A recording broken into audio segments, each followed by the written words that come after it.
네, 생활경제 순서입니다. 첫 번째 키워드 볼까요?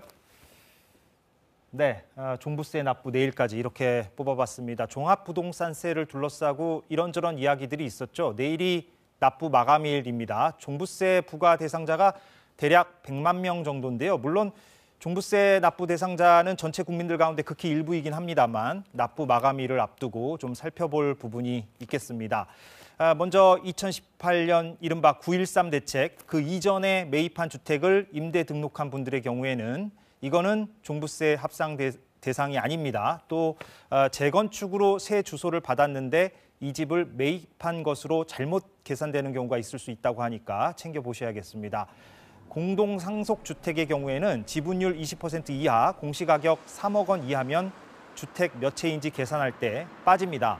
뭔가 개인적으로 이상한 부분이 있으면 홈택스에서 다시 신고를 할 수가 있고요. 그러나 일부러 적게 신고하면 10% 가산세를 내야 할 수도 있습니다. 네, 두 번째 키워드 보겠습니다. 임플란트 치료비 돌려줘.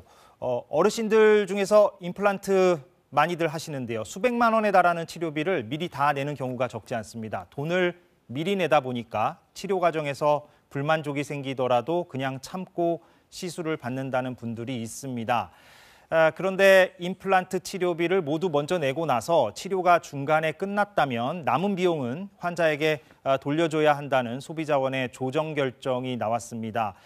임플란트가 오랜 시간에 걸쳐 이뤄지는 의료 행위니까 치료가 다 마무리가 된 단계에서 그때까지 해당하는 비용만 공제하는 게 합리적이다. 예, 이게 소비자원의 판단입니다. 어떻게 보면 당연한 결정이죠. 예, 치료 과정도 길고 환불도 쉽지 않은 경우가 있으니까 처음부터 병원을 선택할 때 신중하게 꼼꼼하게 따져보면 좋을 것 같습니다. 예, 마지막 키워드입니다. 초역세권 주택 나온다. 예, 서울 합정역, 당산역, 이수역, 논현역 이런 곳들은 오가기가 편한 곳이죠. 그래서 이른바 초역세권으로 불리는데요. 서울시가 이렇게 네 곳에 신규 주택을 짓는다고 합니다. 서울시가 밝힌 역세권 활성화 사업 신규 대상지로 네 곳이 이렇게 선정이 된 겁니다. 일반 주거로 돼 있던 거를 상업지역으로 변경해서 용적률을 높여주는 사업입니다. 대신 높아진 용적률의 절반 50%는 주택, 공공임대시설, 공용주차장 등으로 설정합니다. 아까 말씀드린 네 곳은 교통이 좋다 보니까 특히 청년과 신혼부부의 수요가 많은 곳이죠. 600여 세대가 들어선다고 합니다.